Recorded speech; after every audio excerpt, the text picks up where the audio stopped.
Je vous invite à ouvrir la parole du Seigneur dans l'Évangile selon Luc. Et nous allons lire au chapitre 11, verset 5. Évangile selon Luc, chapitre 11, verset 5.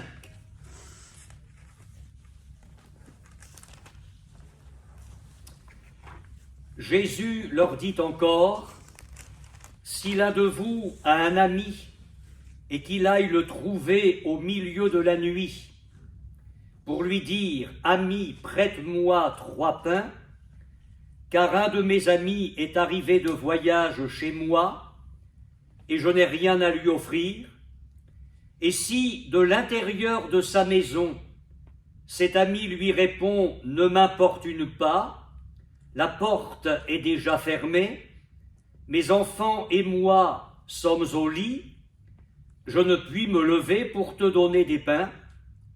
Je vous le dis, même s'il ne se levait pas pour les lui donner parce que c'est son ami, il se lèverait à cause de son importunité et lui donnerait tout ce dont il a besoin.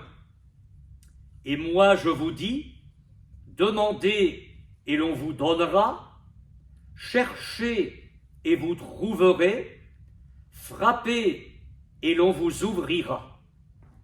Car quiconque demande reçoit, celui qui cherche trouve, et l'on ouvre à celui qui frappe.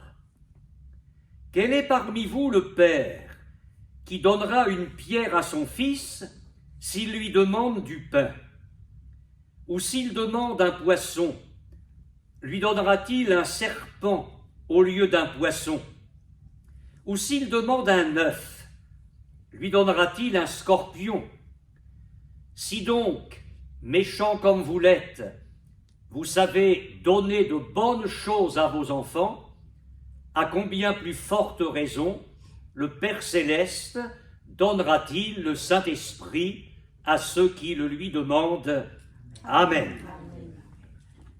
Nous avons eu l'occasion tout dernièrement de relire ce texte des Écritures et j'ai souligné pour vous à ce moment-là les caractères de la vraie prière. J'aimerais revenir sur ce texte aujourd'hui pour souligner une autre vérité. Tout d'abord, cela ne vous aura pas échappé, nous pouvons remarquer ce que j'appellerais les 3 terrains sur lesquels Jésus fait reposer son enseignement. Il y a tout d'abord le terrain de la vie courante. Jésus prend une image très simple, quelqu'un qui a un ami qui arrive chez lui, il n'a rien à lui donner, alors il va trouver un autre ami pour recevoir du secours, pour pouvoir donner à cet ami en difficulté. C'est 3 amis en fait. Le second terrain, c'est celui de la vie familiale. Jésus nous fait réfléchir sur ce qu'un père normalement constitué donne à ses enfants. Si l'enfant demande de bonnes choses, le père lui donne de bonnes choses. Et le 3e terrain, Jésus va le situer on ne peut plus haut, à savoir le Père Céleste qui donne le Saint-Esprit à ceux qui le lui demandent. Je voudrais souligner pour vous, pour votre lecture personnelle et pour votre méditation, un piège à éviter avec les paraboles. Les paraboles, c'est un terrain extrêmement difficile parce qu'on ne peut pas les aborder toutes de la même manière. Il y a des paraboles où chaque détail correspond à une application spirituelle. Par exemple, la parabole du semeur, et là on ne peut pas se tromper parce que c'est Jésus lui-même qui en donne l'explication. Le semeur signifie quelqu'un. Le terrain, les différents terrains signifient quelque chose aussi. Et la semence, Jésus donne l'explication de ce qu'elle est. Nous avons encore une autre parabole plus significative, c'est celle du bon grain et de l'ivraie. Jésus explique qui est celui qui sème le bon grain, Qu'est-ce que c'est que le bon grain? Qui est celui qui sème l'ivraie? Et qui est cet ivraie? Et il parle aussi de la moisson, quel va être le temps de la moisson, ce qui va arriver à l'ivraie et au bon grain. Donc là, dans ce genre de parabole, on ne peut pas se tromper. Mais il y a des paraboles qui laissent simplement un enseignement général. Et dans ces paraboles-là, on ne peut pas aller chercher en détail une application spirituelle. C'est simplement un enseignement général. Et c'est le cas de cette parabole des 3 amis. Nous l'aurons compris, l'enseignement, c'est la prière persévérante, et il ne faut pas aller au-delà de cet enseignement que le Seigneur nous donne ici avec insistance. Pourquoi est-ce que je dis cela? Parce que l'ami qui est au lit ne peut pas être l'image de notre Père Céleste.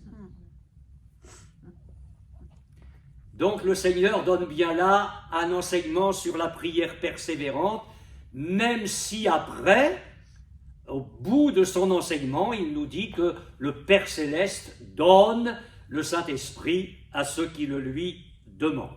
Donc soyons extrêmement sages et prudents avec l'interprétation des paraboles et des images bibliques. Cela dit, mes frères et sœurs, j'aimerais partager avec vous une petite expression qui apparaît au tout début de l'enseignement de Jésus ici. Je n'ai pas voulu apporter la parole de Dieu pour l'apporter. On aurait très bien pu commencer ce temps de jeûne et de prière sans la méditation de la parole de Dieu. Mais j'aimerais que cette petite phrase sur laquelle nous allons nous arrêter nous amène à réfléchir dans ce temps de jeûne et de prière et au-delà. Chacun pour notre part, pour notre foyer et pour notre Église. Cette petite expression qui a toute son importance apparaît au verset 7. Et si, dit Jésus, de l'intérieur de sa maison, cet ami lui répond, etc. Nous viendrons là-dessus dans quelques instants. De l'intérieur de sa maison. Je voudrais le souligner, mais je pense que chacun en est conscient. Être à l'intérieur, être dedans, et on va préciser les choses, implique ici, dans ce que laisse entendre Jésus, une tendance inévitable à être peu disposé à une sympathie, à un secours, à une aide, que nous devrions être prêts à témoigner en tout temps.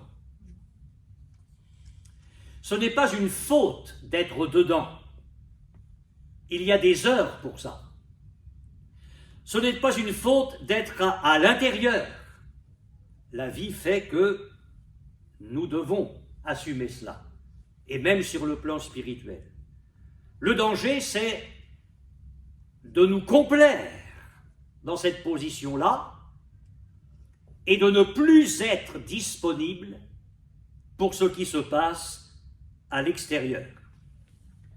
Nous allons voir très brièvement 2 exemples. Il y en a une foule dans l'Écriture, mais prenons par exemple l'exemple de Moïse, même si les choses se situent dans l'Ancienne Alliance. Nous ne sommes pas dans un culte, on a du temps, on va lire dans les Actes des Apôtres au chapitre 7. C'est ce que rapporte Étienne dans son dernier discours. Actes des Apôtres, chapitre 7, nous lisons au verset 20. À cette époque, naquit Moïse qui était beau aux yeux de Dieu. Il fut nourri 3 mois dans la maison de son père.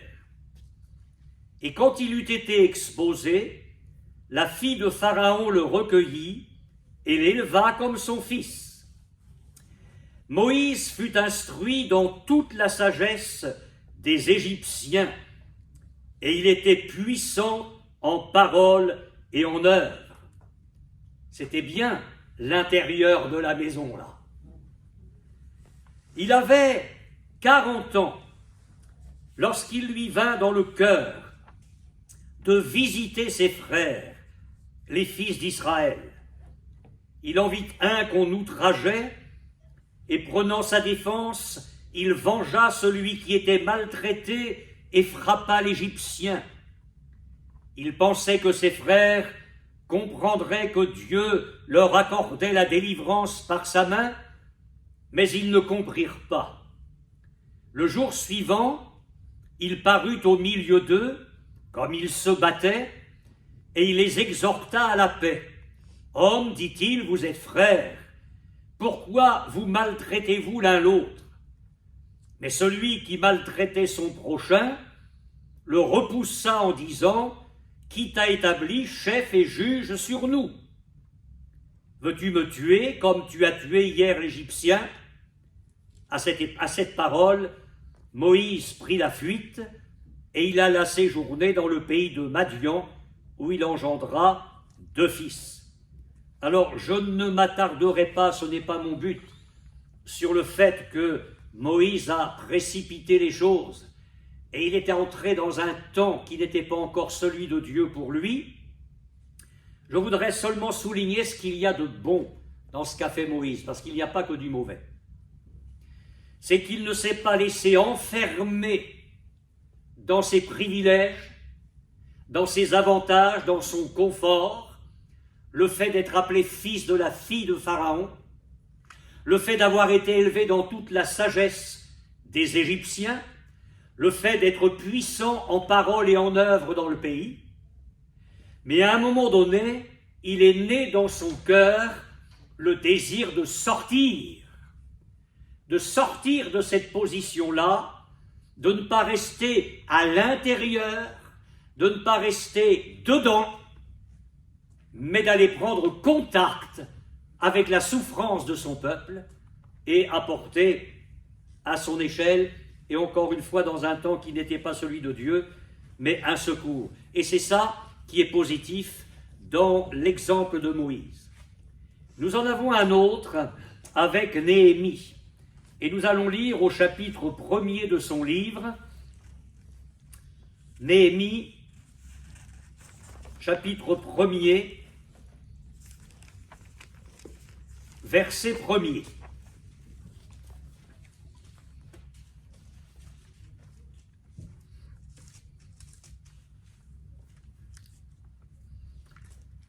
Parole de Néhémie, fils de Hakalia, au mois de Kisleu, la 20e année, comme j'étais à Suse dans la capitale, Anani, l'un de mes frères, et quelques hommes arrivèrent de Juda. Je les questionnais au sujet des Juifs réchappés qui étaient restés de la captivité et au sujet de Jérusalem. Ils me répondirent, ceux qui sont restés de la captivité sont là, dans la province, au comble du malheur et de l'opprobre. Les murailles de Jérusalem sont en ruine et ses portes sont consumées par le feu. Lorsque j'entendis ces choses, je dis, ne m'importune pas, la porte est fermée, je suis au lit. Non. Lorsque j'entendis ces choses, je m'assis, je pleurais, et je fus plusieurs jours dans la désolation. Je jeûnais, et je priais devant le Dieu des cieux, et je dis, ô Éternel, Dieu des cieux, Dieu grand et redoutable, toi qui gardes ton alliance et qui fais miséricorde à ceux qui t'aiment et qui observent tes commandements, et suis alors toute cette prière de Néhémie, effondrée, brisée devant le Seigneur. Il est là dans le jeûne et la prière, réalisant l'état moral et spirituel du peuple et en même temps, lui, Néhémie, s'associant à cette position-là et s'humiliant lui aussi devant le Seigneur. Il y a dans son cœur le désir de ne pas se laisser enfermer par une certaine position privilégiée qu'il avait dans ce royaume-là. Parce que être échanson du roi, c'était vraiment un poste de responsabilité très, très important. Et nous lisons la suite au chapitre 2. Au mois de Nisan, la 20e année du roi Artaxerxès, comme le vin était devant lui, je pris le vin et je l'offris au roi. Jamais je n'avais paru triste en sa présence. Le roi me dit, « Pourquoi as-tu mauvais visage? Tu n'es pourtant pas malade. Ce ne peut être qu'un chagrin de cœur. » Je fus saisi d'une grande émotion, parce qu'attention, échanson du roi, on ne pouvait pas se présenter devant le roi la tête à l'envers. Excusez-moi, il fallait toujours être au top. Et là, il y a quelque chose qui ne va pas. Et Néhémie sent qu'il y a là une position, un problème d'arriver devant le roi avec le visage défait. Mais il y a un tel chagrin de cœur, il y a un tel fardeau spirituel qu'il ne peut pas jouer la comédie devant le roi. Ça ne va pas, il arrive avec le visage défait. Il vient de prier, de jeûner devant le Seigneur. Et je répondis au roi, que le roi vive éternellement. Comment n'aurais-je pas mauvais visage lorsque la ville où sont les sépulcres de mes pères est détruite et que ses portes sont consumées par le feu? Et le roi me dit, que demandes-tu? Je priais le Dieu des cieux. Alors comprenez qu'il n'est pas ressorti de la pièce. Là, c'était une prière express. Intérieurement, il a prié le Seigneur en disant, là, il y a la question qui m'est posée, Seigneur, donne-moi de répondre comme il faut et permets qu'il y ait exaucement. Ça a été une prière, un SOS vers le ciel intérieur. Et je répondis au roi, si le roi le trouve bon, et si ton serviteur lui est agréable, envoie-moi en Juda, vers la ville des sépulcres de mes pères, pour que je la rebâtisse.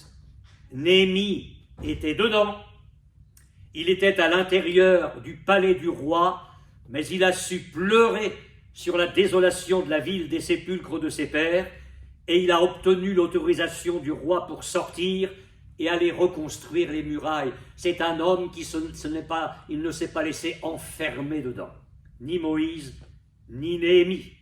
Alors ce ne sont que deux exemples, vous savez bien qu'il y en a beaucoup d'autres dans les Écritures, des hommes, des femmes qui étaient dedans, et la foi, l'amour, la compassion les a chassés dehors pour aller au secours de ceux qui en avaient besoin. Vous le savez, vous me connaissez bien depuis quelques heures, quelques jours. Il faut venir à Jésus. Que dire de l'exemple par excellence de notre Seigneur Jésus? S'il y en a un qui était dedans, s'il y en a un qui était à l'intérieur et qui aurait pu y rester, parce que rien ne l'obligeait à sortir, sinon son amour éternel. Il était dedans, sur le trône, Jésus, créateur de l'univers. Tout a été créé par lui et pour lui, adoré par des milliards d'anges, dans une félicité et une gloire qui nous échappent. On peut en parler sans même comprendre ça. Est-ce que nous voulons réaliser ce qui s'est passé? Quand il s'est levé de son trône et qu'il a dit au Père, tu n'as voulu ni sacrifice, ni offrande, ni holocauste, ni sacrifice pour le péché, alors je viens pour accomplir, ô Dieu, ta volonté. Et ne me demandez pas de vous expliquer un mystère, celui de l'incarnation, mais de la Trinité, il n'y en a eu plus que deux dans le ciel. Et dans le sein d'une simple jeune fille, pauvre, humble, de Galilée, le Saint-Esprit a conçu le Fils qui était sorti de l'intérieur pour nous. Et nous allons le lire dans Philippiens, au chapitre 2, verset 5. Philippiens, chapitre 2, verset 5. Ayez en vous les sentiments qui étaient en Jésus-Christ, lequel, existant en forme de Dieu, n'a point regardé comme une proie à arracher d'être égal avec Dieu.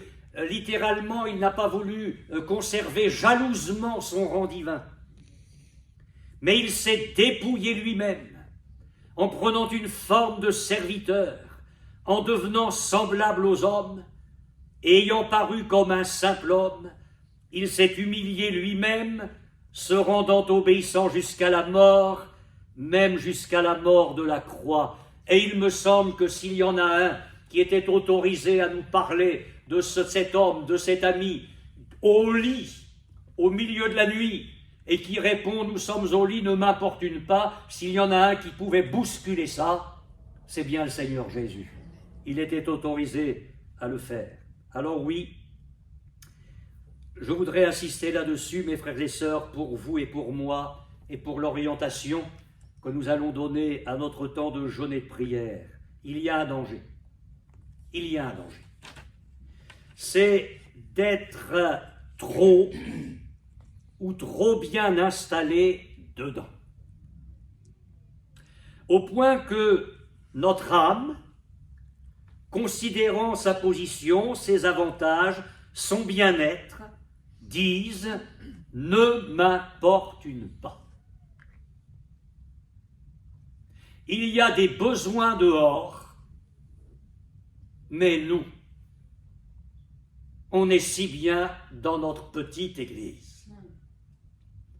On va quand même pas se laisser déranger par l'évangélisation qui va nous demander un prix. Non, on est bien. On a nos réunions de prière, on a nos cultes, on a même un instrument pour accompagner nos chants, on chante, on a la prédication de la parole de Dieu, on célèbre la Sainte Seine, quand le culte est fini, on a des temps de communion fraternelle, on est à l'intérieur, ne m'importune pas. Et il va même préciser des choses qui... La porte est fermée. C'est-à-dire que, oui, il y a une coupure avec l'extérieur. J'ai travaillé dans une église où, à l'heure des réunions de prière, la porte principale était fermée. Les gens passaient par le couloir extérieur pour arriver dans la salle. Je me suis dit, c'est bizarre ça, qu'il y a la porte qui donne sur la rue, on n'ouvre pas la porte. Alors j'ai vu un des frères anciens à l'époque, et je dis, mais quand ça se fait que vous n'ouvrez pas la porte? Ah, me dit, mais c'est pour pas être dérangé. Je dis, pardon?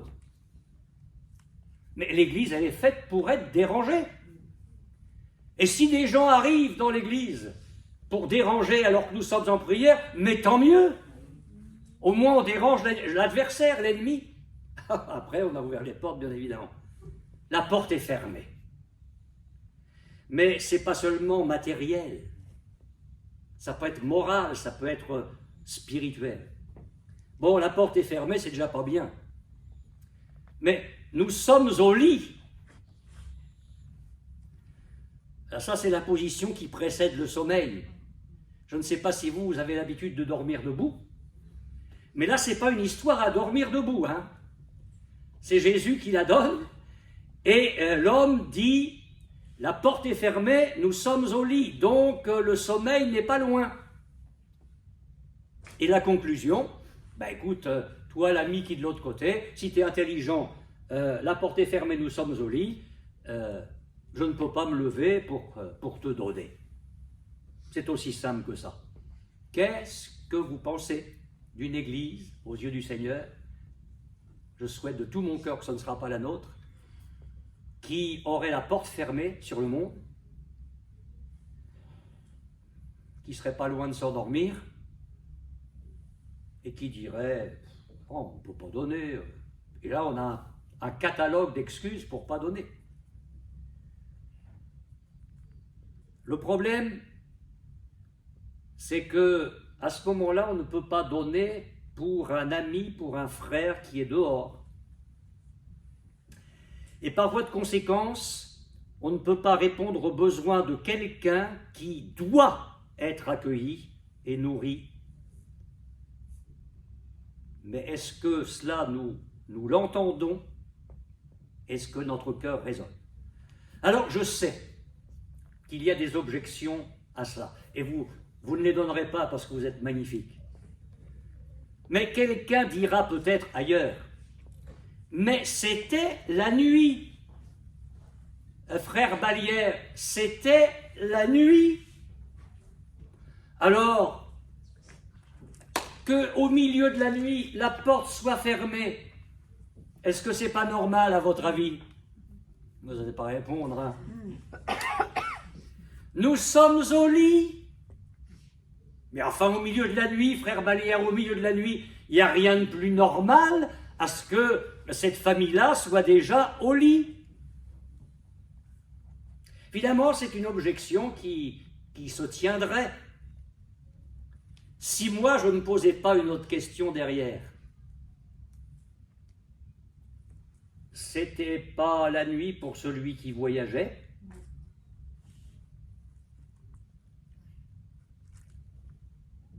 C'était pas la nuit pour cet homme qui voyageait et qui était dans le besoin, qui avait besoin d'être accueilli, qui avait besoin d'être nourri? Et ce n'était pas l'ami pour l'ami de cet ami qui va trouver son ami au milieu de la nuit? Alors que ce soit au sens littéral ou au sens spirituel, je pense que vous êtes d'accord avec moi. Et ça va orienter notre temps de jeûne et de prière, que ce soit au sens littéral ou au sens spirituel. Il n'existe pas de moment, mes frères et sœurs, où nous sommes autorisés à nous enfermer dans un confort matériel ou spirituel. Alors, sur le plan matériel, disons, eh bien, si nous sommes appelés à être dérangés au milieu de la nuit, au sens littéral, ben soyons prêts à répondre.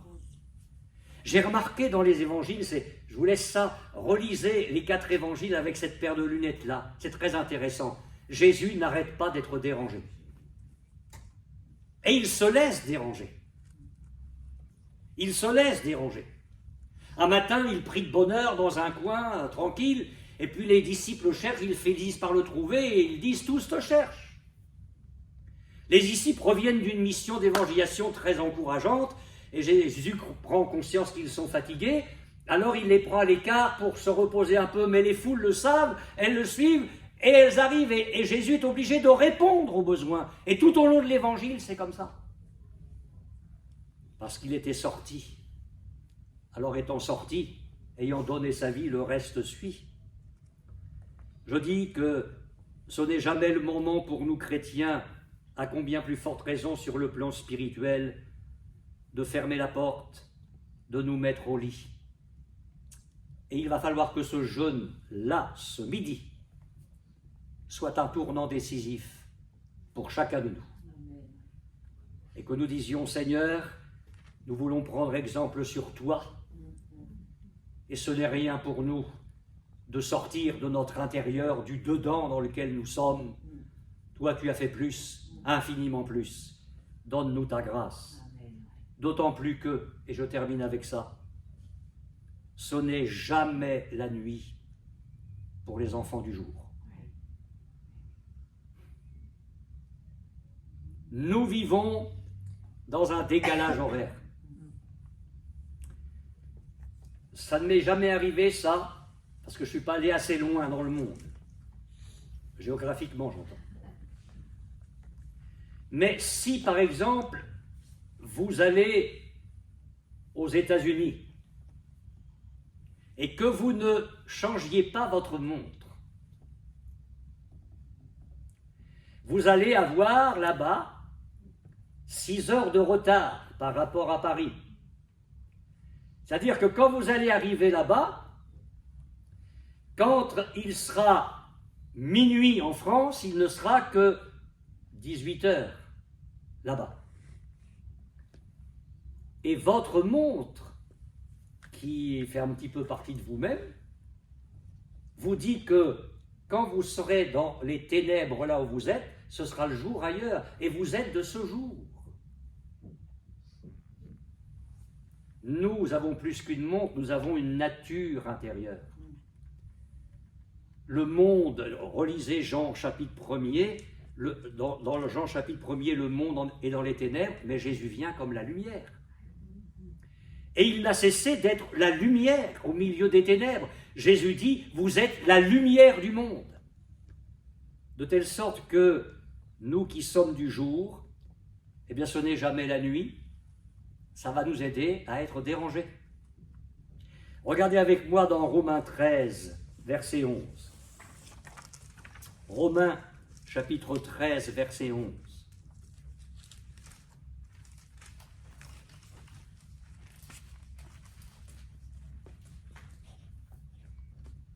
Cela importe d'autant plus que vous savez en quel temps nous sommes, c'est l'heure de vous réveiller enfin du sommeil. Seigneur, nous sommes au lit. C'est l'heure de vous réveiller enfin du sommeil, car maintenant le salut est plus près de nous que lorsque nous avons cru. La nuit est avancée, le jour approche. Dépouillons-nous donc des œuvres des ténèbres et revêtons les armes de la lumière. Ça nous revient, mes frères et sœurs, ça nous revient.